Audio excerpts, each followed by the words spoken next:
अब कर्पूरी ठाकुर को भारत रत्न देने का काम भाजपा ने किया। उधर राम मंदिर बनाकर रामलला की प्राण प्रतिष्ठा के बाद राम लहर मानी जा रही है।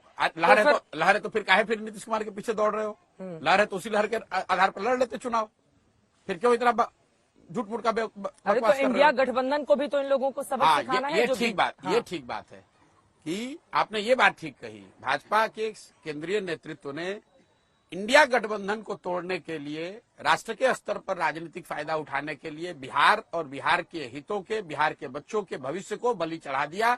जिस तरीके से किसी जमाने में कांग्रेस लालू जी के कामकाज को ध्यान में न देकर सिर्फ 10, 20, 25 सांसदों के लालच में बिहार की उन्होंने चिंता नहीं की। उनको इससे मतलब था कि लालू जी के साथ गठबंधन करके 20-25 सांसद हमारे आ जाए, बिहार अगर कत्लखाना में जाता है तो जाए, दिल्ली में बैठ के बिहार के लोगों का हंसी उड़ाएं, कहें कि ये तो बड़ा पिछड़ा राज्य है, जातियों में बटा हुआ राज्य है, और वहीं से 20-25 सांसद भी चाहिए। तो जो गलती कांग्रेस ने की लालू जी को बढ़ाकर और इस बिहार के बच्चों की चिंता नहीं की, वही गलती आज पिछले 7-8 वर्षों से भाजपा कर रही है। आप कभी नीतीश कुमार को मुख्यमंत्री बनाने के लिए यहाँ पर साथ वचन बता रहे थे और आज आपके साथ नहीं है तो उनकी इतनी मुखालफत कर रहे हैं। मेरी बात पूरी कर लेने दो, पहले भाजपा से निपट ले, उसके बाद आप मेरी बात पर आइएगा। जी, भाजपा पिछले 7-8 वर्षों से नीतीश कुमार को बिहार पर थोप रही है, क्योंकि बिहार की जनता ने नीतीश कुमार को वोट नहीं दिया है।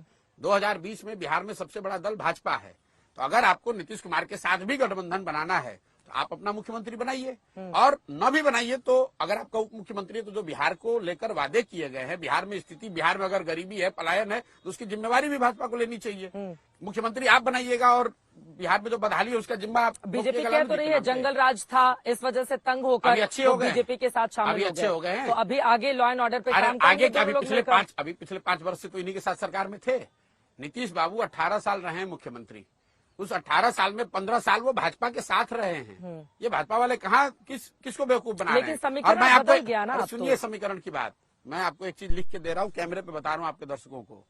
इस निर्णय का बहुत बड़ा राजनीतिक खामियाजा बिहार विधानसभा चुनाव में भाजपा को उठाना पड़ेगा। जिस तरह इसलिए भुगतेगी, जिस तरह कांग्रेस को लोगों ने बर्बाद कर दिया बिहार में, क्योंकि लोगों ने कहा कि लालू यादव की ताकत नहीं थी कि बिहार में ये कर सके, उसको कांग्रेस की मदद से लालू यादव कर पाए।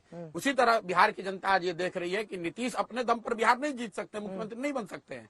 इन नीतीश कुमार को हम लोग पर थोप रही है भाजपा, तो इसलिए दोष भाजपा का है और भाजपा को इसकी कीमत चुकानी पड़ेगी। आप ये मेरा विश्लेषण रिकॉर्ड करके रखिए, और विधानसभा में भाजपा को इसकी भारी कीमत अगर न चुकानी पड़े तो आप मेरा गर्दन पकड़ लीजिएगा, और आप किसी भी सामान्य भाजपा के कार्यकर्ता समर्थक से जाके बिहार में बात कीजिए, वो कैमरे पे तो नहीं कहेगा डर के मारे, लेकिन ऑफ द रिकॉर्ड वो यही कहेगा कि नहीं, प्रशांत किशोर जो कह रहे हैं वो ठीक बात है। नीतीश कुमार के बड़े हितैषी बन रहे हैं। हम क्या बात कह रहे हैं? 25 को खामियाजा हम क्यों हितैषी बनेंगे? हम तो आकलन करके आपको बता रहे हैं कि ये लोगों को लग रहा है दिल्ली में बैठ के कि कोई भाजपा ने बहुत बड़ा तीर मार लिया है।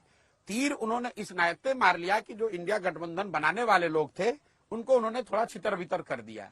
लेकिन जहां तक बिहार का सवाल है, बिहार में भाजपा की स्थिति का सवाल है, तो वो जितनी बुरी थी उससे और बदतर हो जाएगी। और मैं आपको फिर रिपीट कर दे रहा हूं, ये आपको बिहार विधानसभा चुनाव में दिखेगा, उसके परिणामों में दिखेगा।